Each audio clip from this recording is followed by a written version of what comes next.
Welcome to Break Free to Brilliance podcast, empowering women in business through thought-provoking interviews and insights. Embrace your authentic power, explore the impact of your story, and discover how writing your best-selling book can amplify your message, authority, and the 3 I's: impact, influence, and income. Let each episode guide you towards brilliance in minutes. This is your host, Seema Giri. Welcome to Break Free to Brilliance podcast. I am so happy to be here with you today. And today I have a special treat for you. We have a special guest, Sreya Sarkar, here with us today. Welcome, Sreya. So happy to have you here today. Thank you so much, Seema. I'm so glad I'm on this platform with you. Me too. So, before we dive into this amazing interview, let's just do a quick grounding exercise so we can be here present with each other and with our listeners. So, listeners, please do join us. But remember, if you're driving, don't close your eyes, but participate in the rest of the exercise. Okay, so let's close our eyes and take in a deep breath in and exhale. And with your next breath in, I want you to bring your awareness to your heart chakra. And you might even want to place your hand there to bring your awareness to it. And just feel it breathing. Feel it beating. I'm sure it breathes too.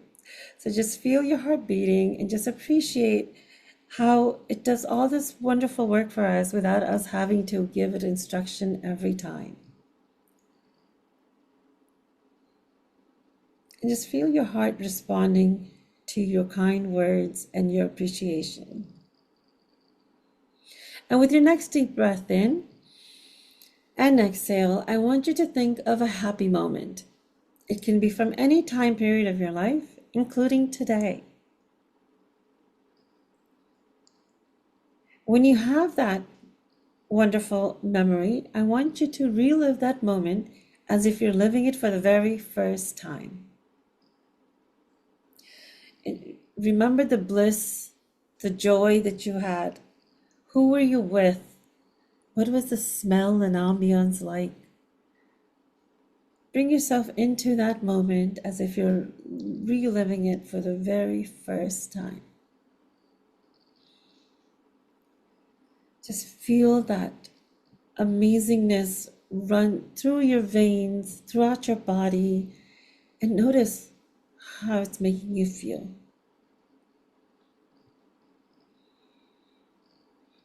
Now I want you to bring your awareness to the top of your head to where your crown chakra is.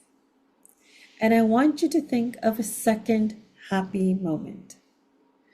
It can be from any time of your life, including today. And when you have that moment, you've got it. I want you to live it as if you're living it for the very first time. Maybe it was some time with your family, your friends, traveling, or maybe it was a gift of recharge that you gave to yourself. Feel the bliss of that moment, the joy of that moment, the excitement of that moment, and let yourself embody that moment, that peace that you received. And with your next breath in, just allow it to sink in and embody that. And I invite you to just be open to what you may hear today. It might be something that you need to hear from either both of us or from Sreya. Or maybe this is a message you need to hear to pass on to someone else. And invite Sreya and myself to really tune into the energy and tune into the moment of now and feel into what our listeners, our audience needs to hear from us. Just take in the next breath in. And with the exhale, just let go of anything that is not serving you right now. I promise you, your appointments, your to-do list, they're all going to be there after this time together. They won't let you forget. But for now, just let everything go and be here, right here in the moment, present with us. With your next breath in and exhale, I want you to open your eyes with a great big smile. So, Shreya, how was that grounding exercise for you? This was beautiful, Seema. It was very calming, but it was also very invigorating, you know? So, yeah, beautiful combination. Thank you for that. Wonderful. I just love doing this. It just helps us, especially me, just forget about all the things that I need to do and be here in this beautiful moment with you and our listeners. Couldn't agree more. So before we get started into this interview, let me give you a formal introduction of who Sreya Sarkar is. Sreya is a public policy analyst, journalist, and author. She worked in public policy research and advocacy in the U.S. think tanks and nonprofits before becoming a freelance writer with her fingers dipped into multiple fiction and nonfiction projects. She contributes political and social articles for Indian and U.S. news magazines like The Wire, Scroll, and American Kahani. Originally hailing from Kolkata, she nurtured a wish to write from an early age. Her short stories have been published in Indian literary magazines, including Indian Reminiscence and The Space Ink. Shreya currently lives in Sudbury, Massachusetts, with her spouse and teenage son. Her debut novel, Beneath the Veneer, was released earlier this year. Congratulations, Shreya. Thank you so much, Seema. So, public policy. How how Yeah. when did you feel the need to transition from, writing articles on politics and social issues to writing a book? Yeah, so my formal training, my educational training has been in political science. Back in India, I did my first master's in Jawaharlal Nehru University. And after that, I thought maybe I should look into the public policy scene in US, and that was 20 years ago, 21 years ago, actually. The think tank world was not that well formed in India then, but in US it was quite well established. So I came here for my second master's at UPenn, and I did a few more courses, did my second master's. And after that, I went to the think tank world. I did a lot of data sifting, number crunching for many years. But you know what that gave me working in a public policy arena, what that gave me is my exposure with to people. You Mm, know, I went and talked to a lot of folks. It was not just sitting in one corner and doing research and looking into white papers and writing white papers, but also interviewing a lot of folks. For example, I did this survey, on clients using the food bank services, and that was so eye-opening for me. And I realized that as many articles as you write, what comes out of real life stories, of personal stories, they're far more amazing than writing articles because people mm, can relate to those and people remember those. And if not the details of the stories, how those stories made them feel. So that was my first exposure to real life stories and personal stories and how that made the audience feel. Little by little, bit by bit, I transitioned from public policy world to doing more journalistic pieces.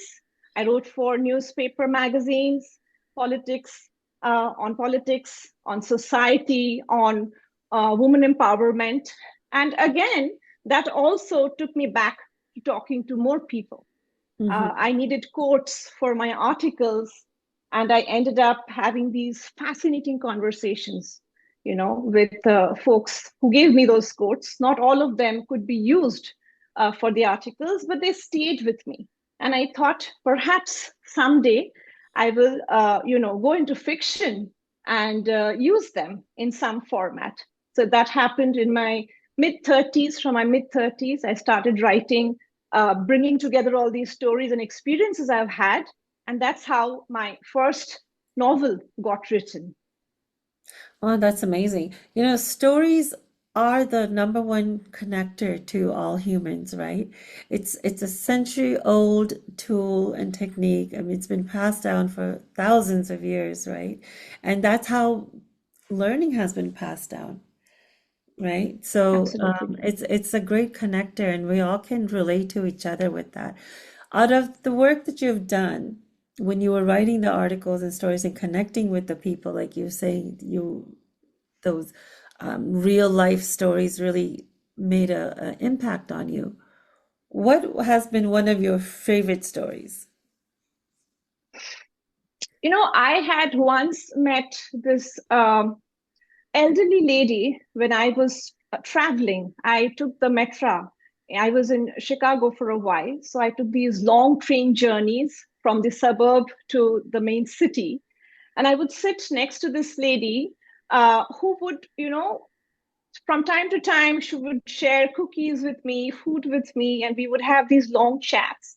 And she would keep talking about her twins, her son and her daughter.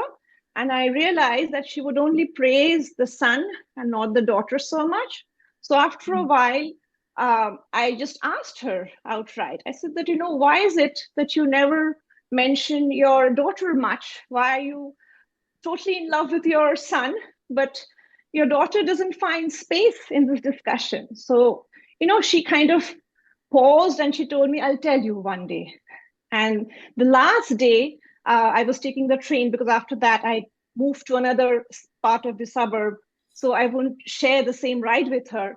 I asked her that, I'm going to leave this station and I'm going to miss you. And she said, I remember your question. You know why I didn't tell you much about why I always praised him? Because he died young and she's still alive. Oh, And the impact, and I still remember the impact that had on me. She told me that she gave me a present and then we just parted. Of course, we shared phone numbers, but I was like, oh my God. So, that's why I'm telling you, these conversations that I've had with people, they have been, as we keep reading this phrase that the truth is stranger than fiction. It truly is. yeah. So that really stayed with me, how a simple thing can turn into such big revelations. So, yeah, I mean, that was inspiring, and I'll always remember that story. That was a way for her to keep her son alive and his memories alive. Yeah. Wow. Right, right. Amazing. While Yeah. I was judging her, she was sharing something very intimate, and it was beautiful. So, yeah, that's the power of stories, right? But that's great that you asked because you would have never known. You would have always thought that she's judging her daughter. But it's not always a case of what we're thinking. So that's great that you clarified. Now, from Right. the time you decided to write your book till the time that you actually wrote and published, Mhm. was it fairly a quick thing from your decision of writing to writing the book, or did it take you some time to finally say, okay, I'm going to do it now? That's a great question. It took me a while to write. And as you know, there are many drafts that you have to work on.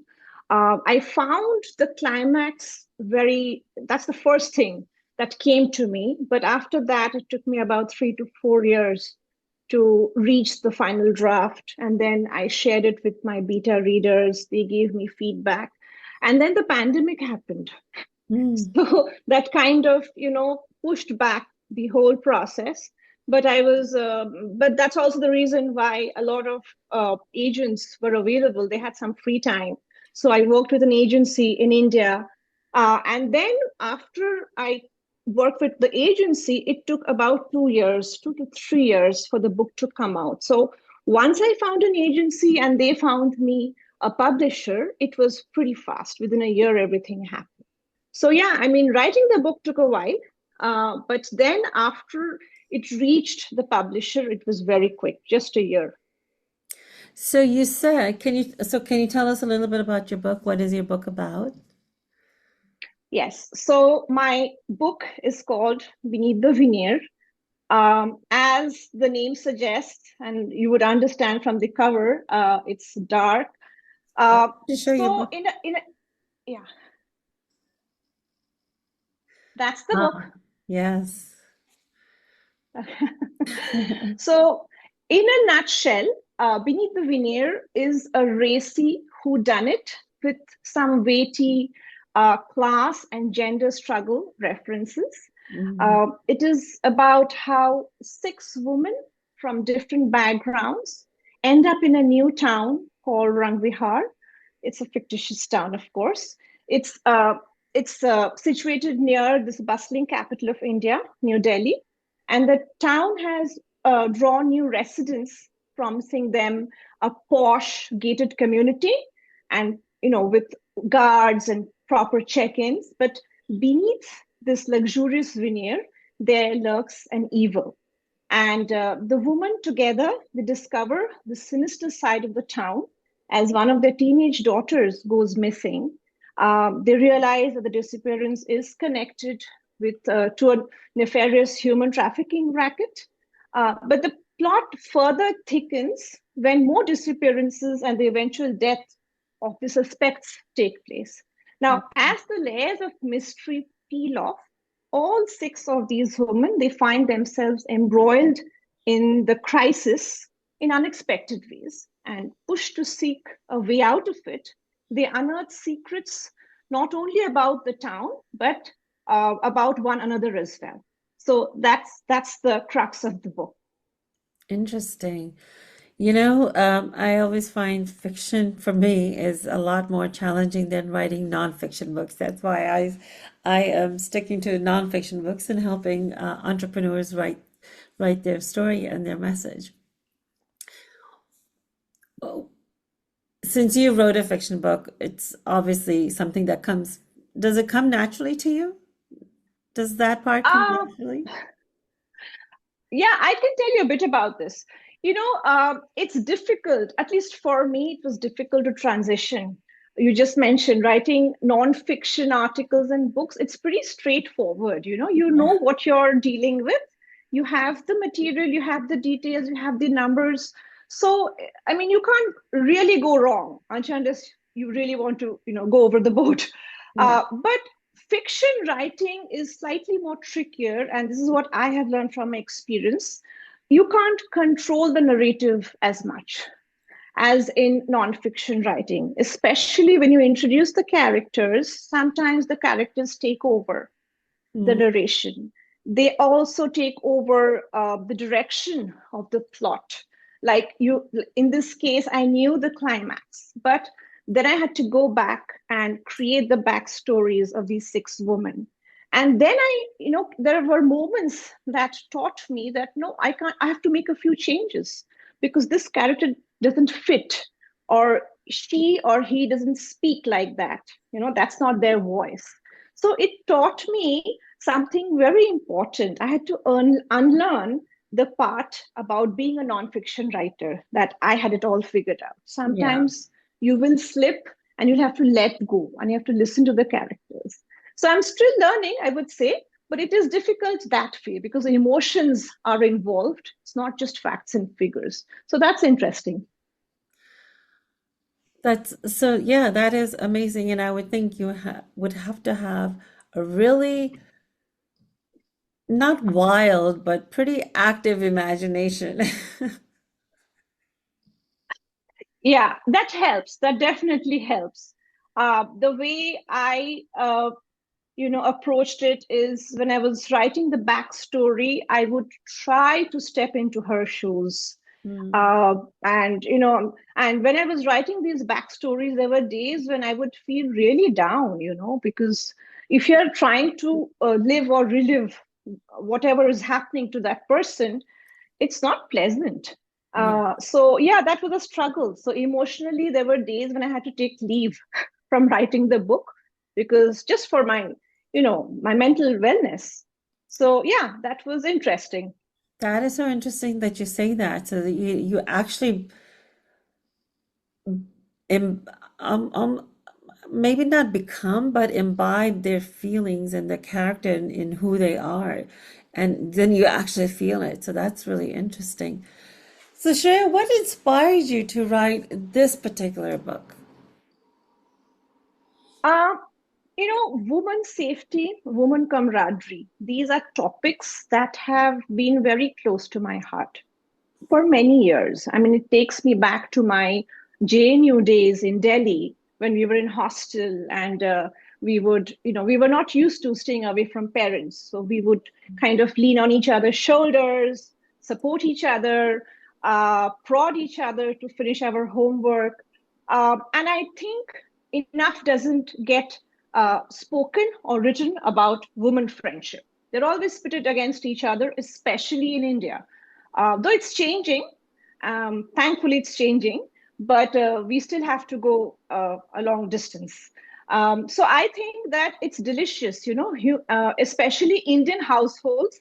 They are the center of all these woman friendships. The bai comes in the Yes. morning. The cook asks you what needs to be done.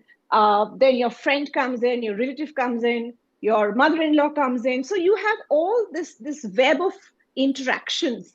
That is your support system. And I thought something really different could come out if I could bring in all these transactions, all these relationships, and make that the base of a story. And just to make it more interesting, I kind of tossed in a mystery story where they themselves are kind of they're trying to detect that what is going on, because I think women are good detectives.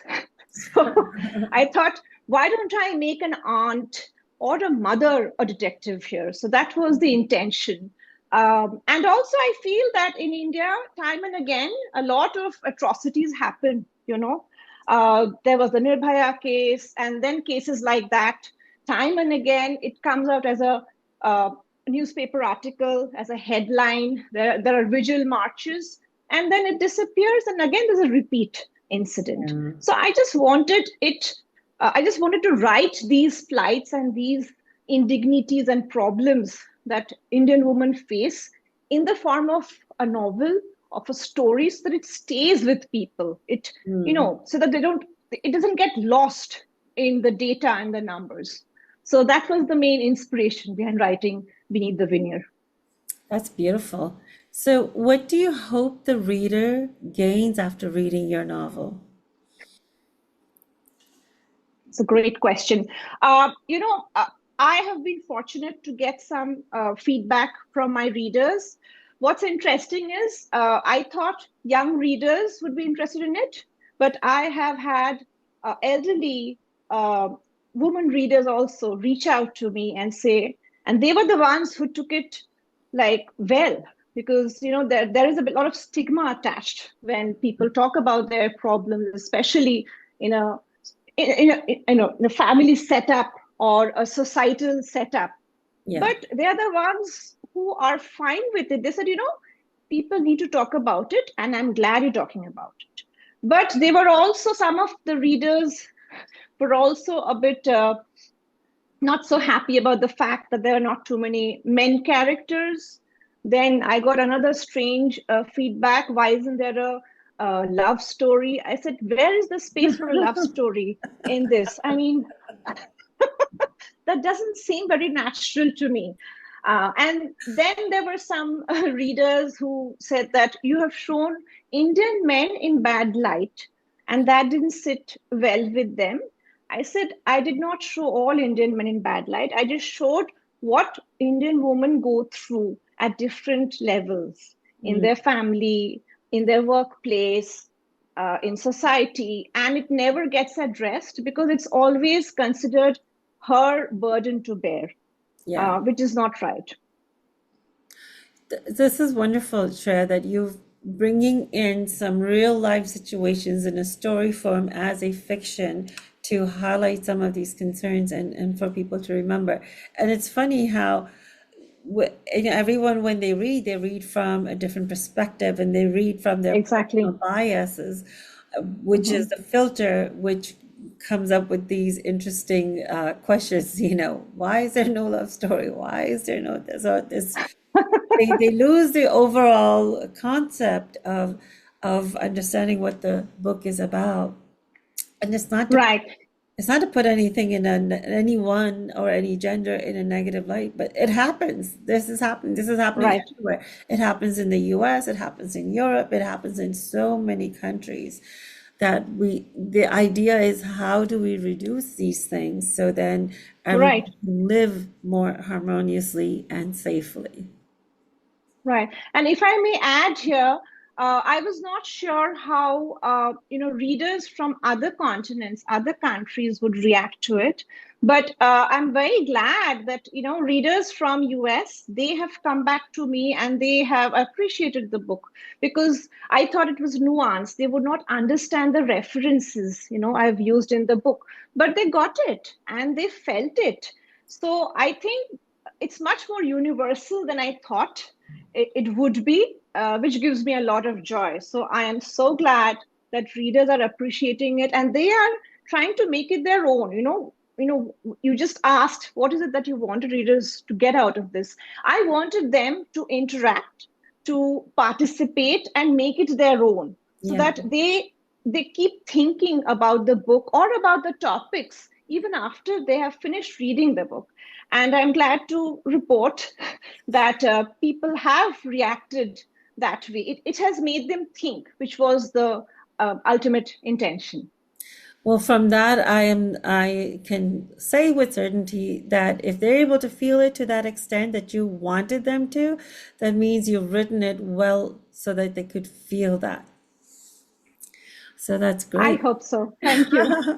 Well, I haven't read the book yet, but I can't wait to get my hands on it. It's been a long time since I've read fiction, but whenever and I'm speaking as an Indian woman, because whenever we try to do something new or something like this, and we know everyone is going to see it, especially the family members are the first one to get it. And then we think about the age-old question, what will people think? And then we stop because we know we're going to get some pushbacks and some negative things being said. How did you push forward with that? First of all, I'm making an assumption that you might have felt that. So the first question is, did you feel that? And if you did, how did you push forward and write it anyway? It's it's very interesting, my parents and my parents-in-law, they know me too well to react or push back, push back. They kind of know I'm my own person. But I've seen, the extended family stiffen a bit when they read it, and not everyone has. Maybe it's a good thing they have not.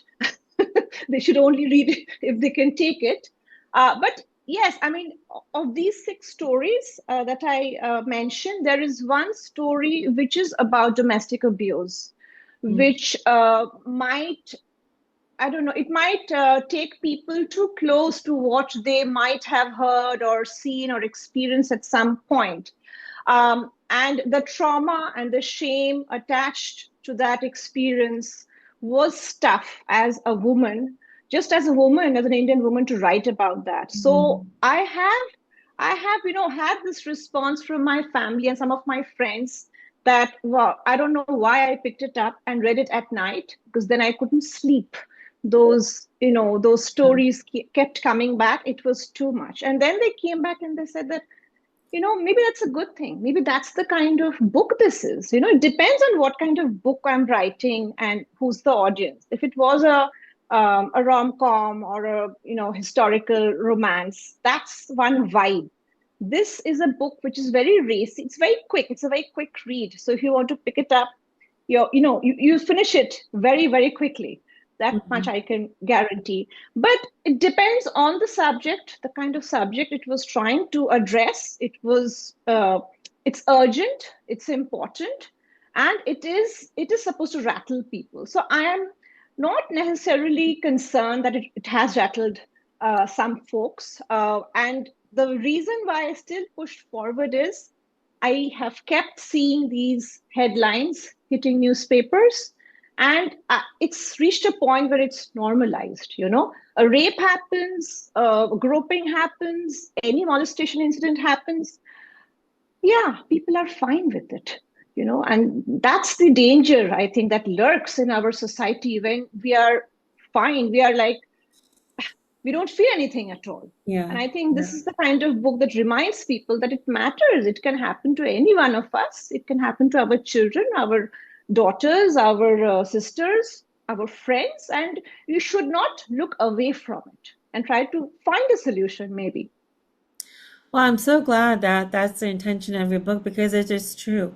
This is not okay, and it's not okay for it to be normalized.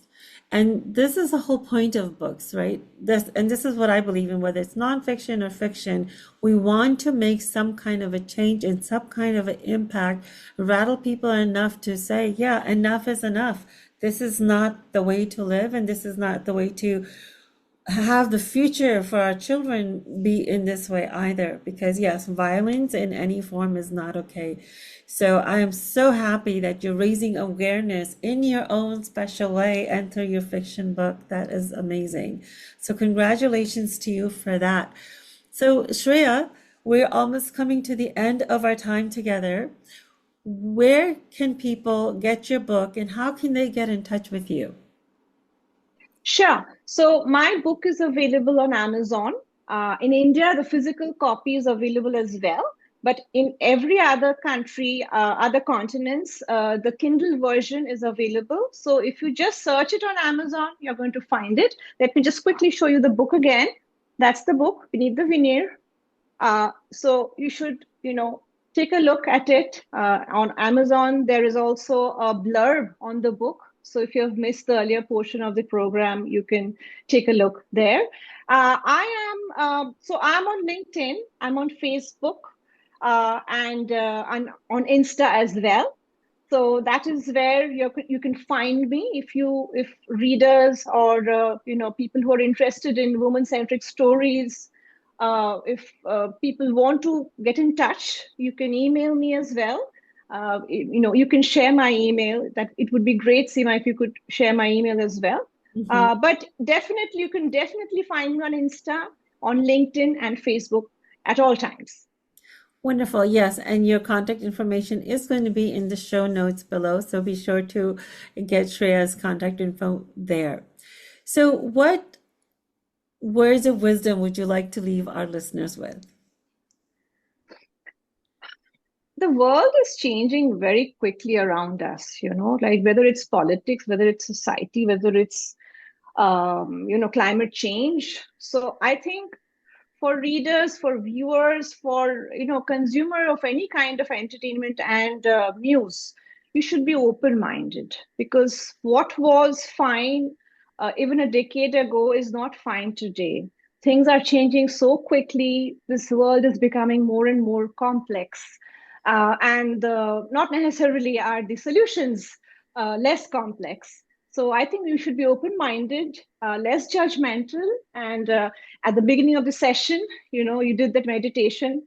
I think that's beautiful. We should all take some time to calm ourselves down and be open to the universe. Yes, definitely. I couldn't have said it better myself. Be open to be open-minded, be open to the universe, and let's spread kindness. We really need to spread more love and kindness. Sometimes it's just a smile or asking, "How are you?" that makes a big difference. So join us in our efforts in your own special way to not normalize violence. Let's spread again, spread kindness and do stand up for things that are not right. It starts with you. Don't let people walk all over you or treat you in any way they feel like. Stand up for yourself. If each one of us takes our own stand, it's going to have a cumulative effect. And also, don't be a bystander. If you see something going wrong, do what you can to stand up for them as well. So together we can make a better world for us, for each other, and for our future generation. It was wonderful having you, Shreya. Thank you so much for being part of our show today. Thank you so much, Seema. I'm so privileged to be on this platform. I've heard your podcast before. They're very uplifting. That's the word. So I'm very proud to be on your podcast. Thank you so much for having me. Wonderful. And to our listeners, until next time, this is Seema.